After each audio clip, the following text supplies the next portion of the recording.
교도소에서 온 편지예요. 홍장민은 우편함에서 꺼낸 하얀 봉투를 바라봤습니다. 발신인은 송주란. 그녀가 수감된 지 한 달이 지난 시점이었어요. 봉투를 뜯는 홍장미의 손이 미세하게 떨렸습니다. 편지지를 펼치자 송주란의 단정한 글씨가 나타났어요. 홍군보 조사관님께 먼저 감사 인사드립니다. 당신 덕분에 제 복수가 완성됐으니까요. 하지만 아직 끝나지 않았어요. 진짜는 이제부터예요. 홍장민은 심장이 쿵 내려앉는 것 같았습니다. 진짜는 이제부터? 무슨 뜻이죠? 강필범과 강명휘는 이미 감옥에 갔고 송주란 자신도 수감됐는데요. 편지는 계속됐습니다. 제가 포섭한 12명 기억하시죠? 사실 한 명이 더 있어요. 13번째 사람. 그 사람은 아직 드러나지 않았습니다. 왜냐하면 그 사람이야말로 진짜 핵심이니까요. 홍장민은 급히 편지를 계속 읽었습니다. 13번째 사람의 이름은 밝힐 수 없어요. 아직은요. 하지만 힌트를 드릴게요. 그 사람은 당신과 가까운 곳에 있습니다. 아주 가까운 곳에요. 편지의 마지막 문장이 가장 충격적이었습니다. 홍군보 조사관님 조심하세요.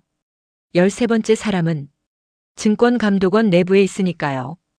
홍장민은 편지를 떨어뜨릴 뻔했습니다. 증권감독원 내부? 그럼 송주라는 증권감독원까지 침투시켰다는 건가요? 홍장민은 급히 신정우에게 전화를 걸었습니다. 정우야, 큰일 났어. 왜? 무슨 일이야? 송주란이 편지를 보냈는데 13번째 사람이 있대. 증권감독원 안에. 신정우도 놀란 목소리였어요. 뭐? 증권감독원에? 응. 그 사람이 진짜 핵심이래. 근데 누군지 모르겠어. 금보야, 일단 남동기 조사관한테 보고해야 해. 알아. 지금 바로 갈게. 30분 후 홍장민은 증권감독원 남동기 조사관 사무실에 도착했습니다. 남동기는 편지를 읽고 얼굴이 굳었어요. 이건 심각한데요. 조사관님, 증권감독원 내부에 송주란 사람이 있을 수 있다는 건데요. 그렇게 되네요. 하지만 누구일까요? 홍장민은 머릿속으로 가능성을 따졌습니다. 증권감독원에는 수백 명이 근무해요. 그중 누가 송주란과 연결돼 있을까요?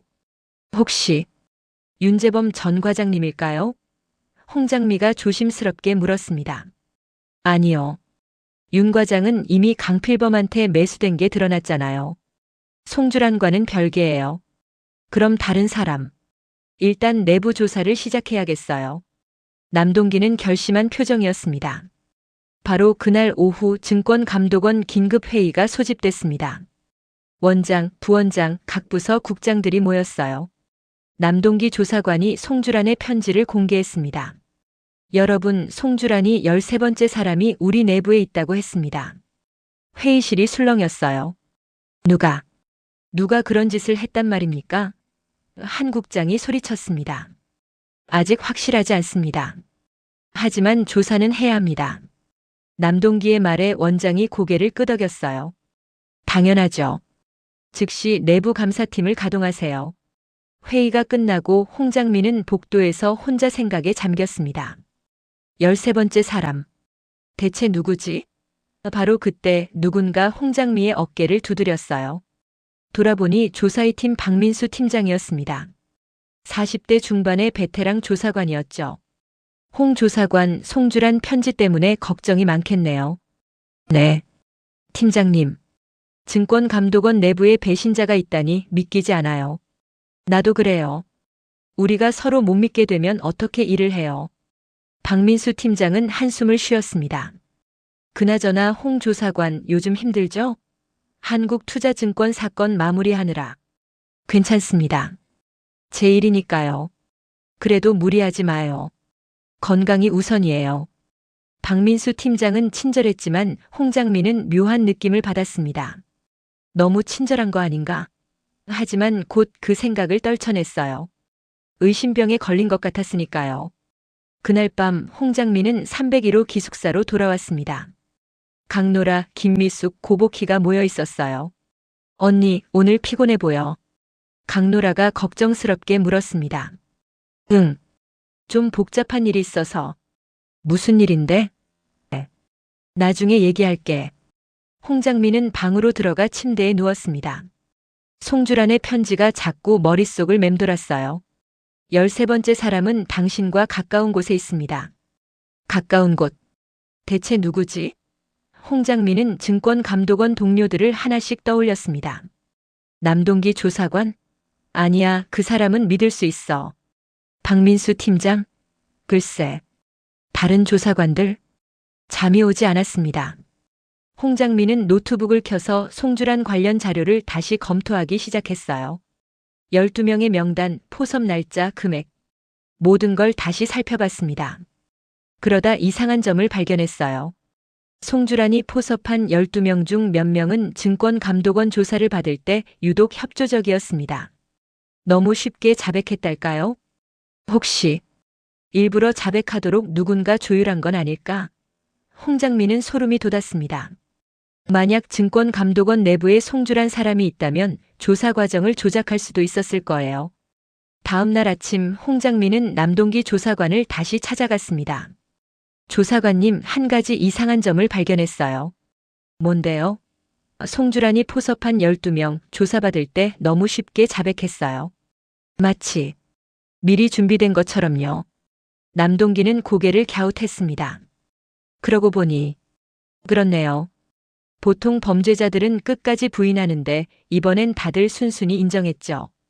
그게 이상해요. 혹시 누군가 조율한 건 아닐까요? 조율이요? 네. 증권감독원 내부에서요.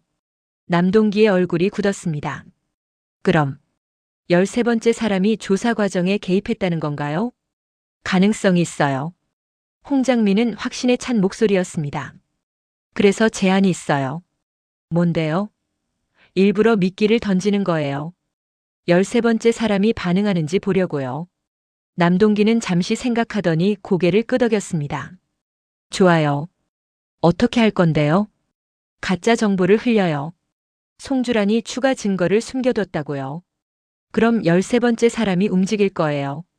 그 증거를 확보하거나 없애려고. 정확해요. 남동기는 미소 지었습니다. 역시 홍 조사관답네요. 해봅시다. 그날 오후 남동기 조사관은 증권감독원 내부 회의에서 발표했습니다. 송주란이 수감되기 전 추가 증거를 어딘가에 숨겨뒀다는 정보를 입수했습니다. 회의실이 술렁였어요. 무슨 증거요? 송주란의 또 다른 수첩이라고 합니다. 13번째 사람의 신원이 담긴. 홍장민은 회의실 뒤편에서 참석자들의 반응을 관찰했습니다. 대부분은 놀란 표정이었지만 한 사람만 미세하게 다른 반응을 보였어요. 조사의 팀 박민수 팀장이었습니다. 그는 순간 경직된 표정을 지었다가 재빨리 평소 얼굴로 돌아왔어요. 하지만 홍장민은 그 짧은 순간을 놓치지 않았습니다. 회의가 끝나고 홍장민은 박민수 팀장을 조심스럽게 미행했습니다. 박 팀장은 사무실로 돌아가지 않고 건물 밖으로 나갔어요. 홍장민은 멀찌감치 뒤따랐습니다. 박민수는 근처 공원 벤치에 앉아 휴대폰으로 누군가에게 전화를 걸었어요. 홍장민은 나무 뒤에 숨어 관찰했습니다. 여보세요. 네, 저예요. 문제가 생겼어요. 송주란이 또 다른 수첩을 남겼대요. 네, 13번째 사람 신원이 담긴. 네, 찾아야 해요. 빨리요. 홍장민은 녹음기를 꺼내 조용히 녹음했습니다. 박민수의 목소리가 또렷하게 담겼어요.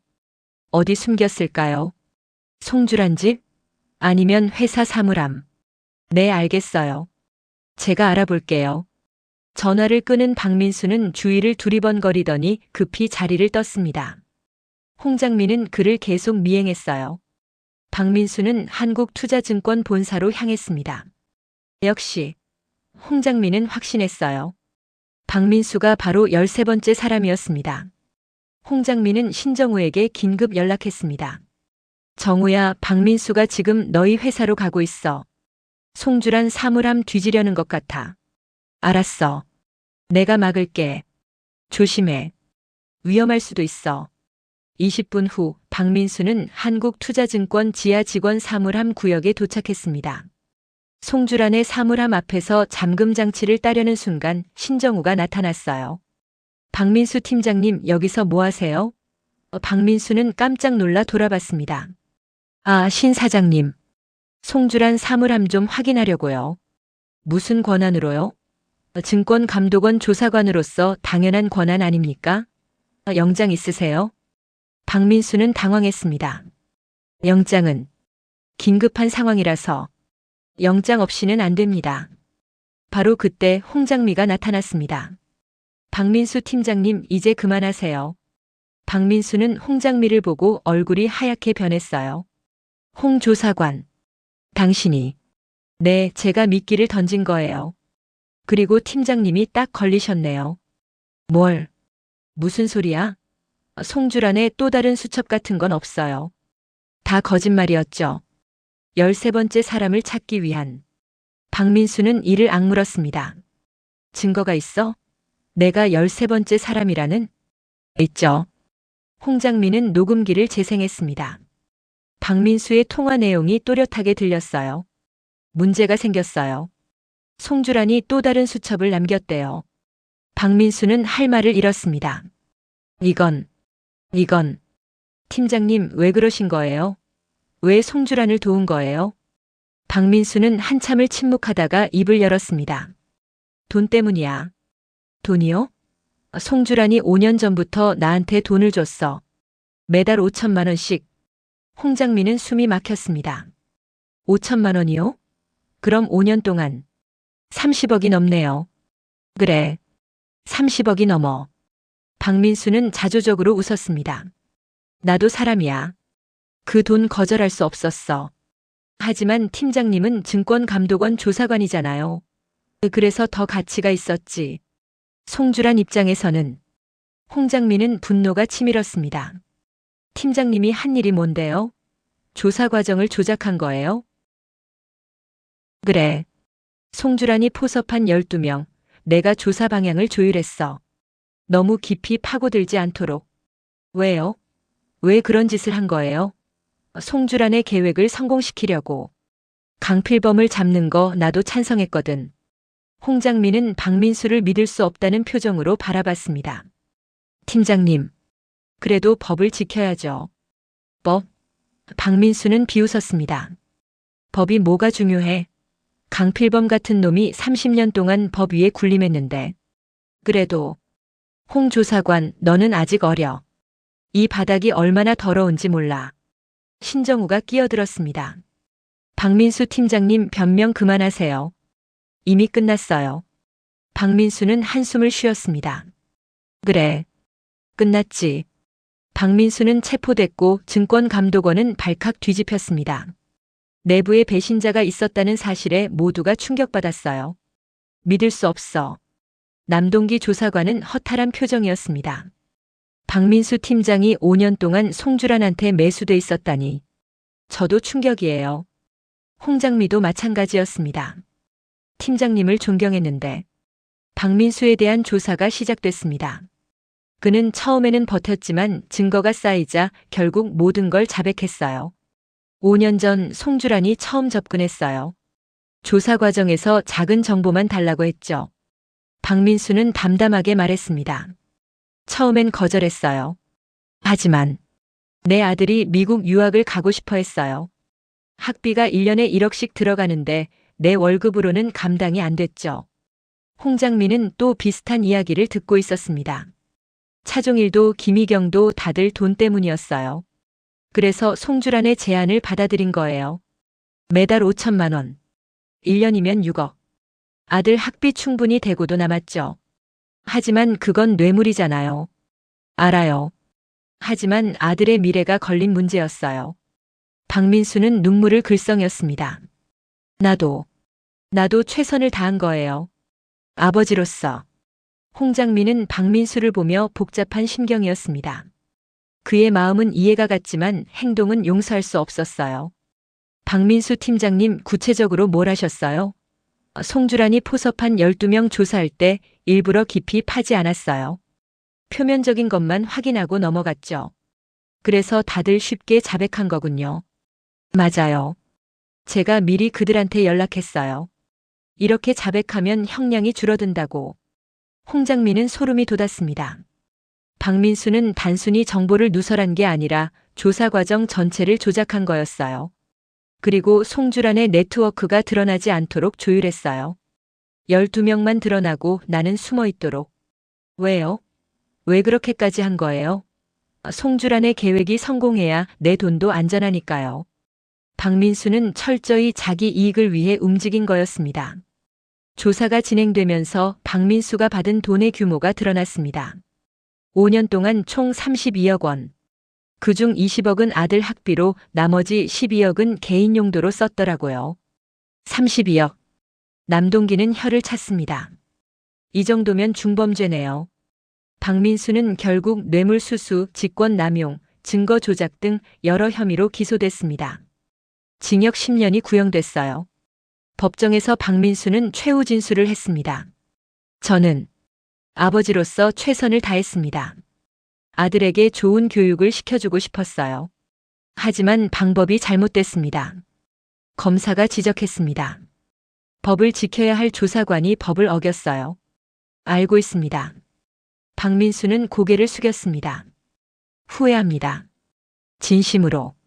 재판부는 엄중한 표정이었습니다. 피고인 박민수, 당신은 증권감독원 조사관으로서 국민의 신뢰를 저버렸습니다. 죄송합니다. 징역 10년을 선고합니다. 방청석에서 박민수의 아들이 울음을 터뜨렸습니다. 20대 초반의 청년은 아버지를 바라보며 눈물을 흘렸어요. 아빠, 아빠, 미안하다 아들아. 박민수도 눈물을 흘렸습니다. 홍장민은 그 모습을 보며 가슴이 아팠습니다. 박민수의 아들은 아버지가 자신을 위해 범죄를 저질렀다는 걸 알까요? 재판이 끝나고 홍장민은 밖으로 나왔습니다. 신정우가 기다리고 있었어요. 금보야, 괜찮아? 응, 괜찮아. 그냥 씁쓸해서. 박민수 아들 생각나? 응. 그 아이는 죄가 없는데. 하지만 박민수가 선택한 거야. 아들을 위해서라지만 방법이 틀렸어. 홍장민은 고개를 끄덕였습니다. 맞아. 아무리 가족을 위해서라도 범죄는 안 되지.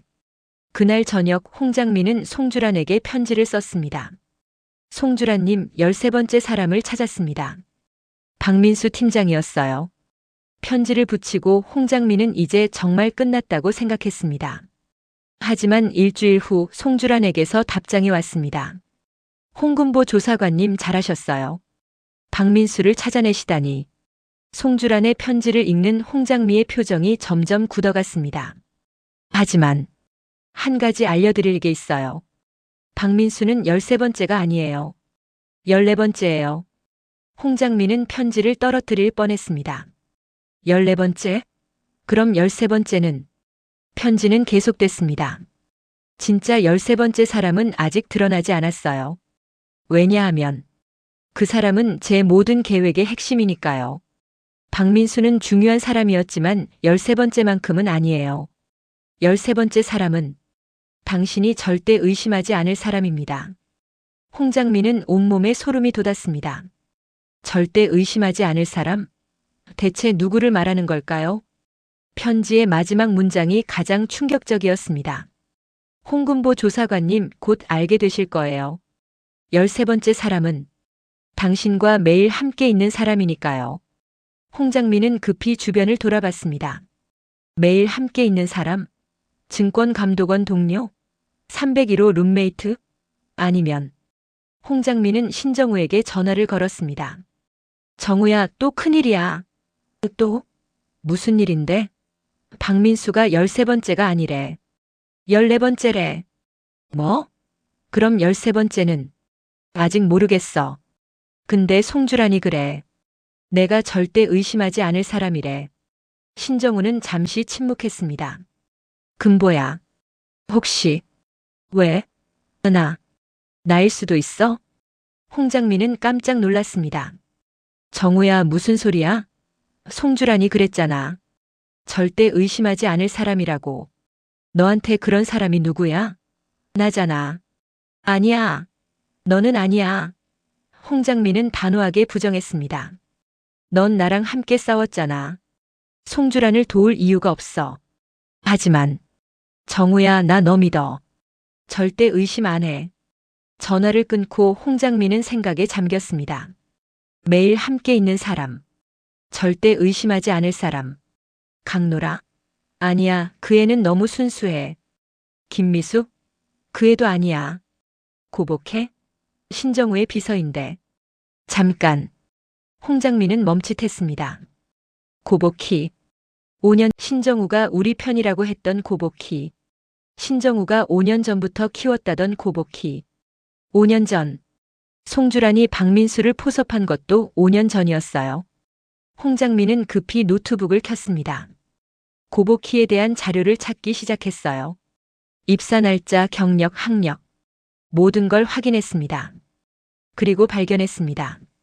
고복희의 입사 추천인이 송주란이었어요. 홍장민은 숨이 막혔습니다. 설마. 급히 신정우에게 전화를 걸었습니다. 정우야, 고복희 입사 추천인이 누구야? 응? 고복해? 잘 모르겠는데. 왜? 확인 좀 해줘. 급해. 10분 후 신정우에게서 연락이 왔습니다. 금보야. 고복희 입사 추천이니. 송주란이래. 홍장민은 전화기를 떨어뜨릴 뻔했습니다. 역시 그랬어. 금보야, 그게 무슨 의미야? 정우야, 고복희가 13번째일 수도 있어. 뭐? 고복희가? 응. 송주란이 5년 전에 심어둔 사람. 너한테 가장 가까운 사람. 신정우는 믿을 수 없다는 듯 말했습니다. 하지만 고복희는 나를 도왔어. 너도 도왔고. 그게 송주란의 계획이었을 수도 있어. 고복희를 통해 우리를 조종한 거지. 홍장민은 급히 301호 기숙사로 향했습니다. 고복희와 대면해야 했어요. 기숙사에 도착했을 때 강노라와 김미숙만 있었습니다. 언니, 고복희는? 아, 복희 언니. 회사 야근한대. 홍장민은 다시 회사로 향했습니다. 한국투자증권 본사. 신정우 사장실 앞에 고복희가 서 있었어요. 복희야. 언니. 이 시간에 왜? 홍장민은 고복희를 똑바로 쳐다봤습니다. 복희야, 솔직히 말해줘. 너, 송주란하고 무슨 관계야? 고복희의 표정이 굳었습니다. 무슨 말씀이세요? 입사 추천인이 송주란이더라. 5년 전에. 홍장민은 단도직입적으로 물었습니다.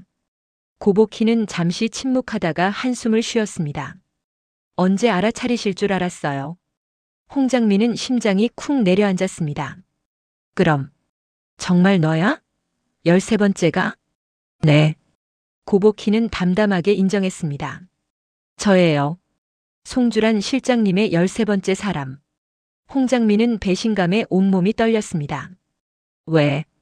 왜 그런 짓을 한 거야? 송주란 실장님이 저를 키워주셨어요. 대학 등록금도 생활비도 전부. 고복희는 담담했습니다. 그래서 송주란을 도운 거야? 네. 은혜를 갚아야 했어요. 홍장민은 고복희를 믿을 수 없다는 표정으로 바라봤습니다. 복희야, 너. 우리한테 얼마나 많은 거짓말을 한 거야? 거짓말은 안 했어요. 다만 전부 말하지 않았을 뿐이에요. 바로 그때 신정우가 나타났습니다. 고복희, 정말 너였어? 고복희는 신정우를 바라보며 고개를 숙였습니다. 죄송합니다, 사장님. 하지만 저는 사장님을 배신한 적 없어요. 진심으로 도왔어요. 하지만 송주란을 위해 움직인 거잖아. 네. 하지만 사장님과 송주란 실장님의 목표는 같았어요. 강필범 회장을 무너뜨리는 것. 홍장민은 고복희의 말에 할 말을 잃었습니다. 어쩌면 고복희는 양쪽 모두를 도운 걸지도 몰랐어요. 고복희, 이제 어떻게 할 거야? 홍장미가 물었습니다. 자수할 거예요. 고복희는 담담했습니다. 송주란 실장님처럼. 구독과 좋아요 부탁합니다. 제작에 큰 힘이 됩니다.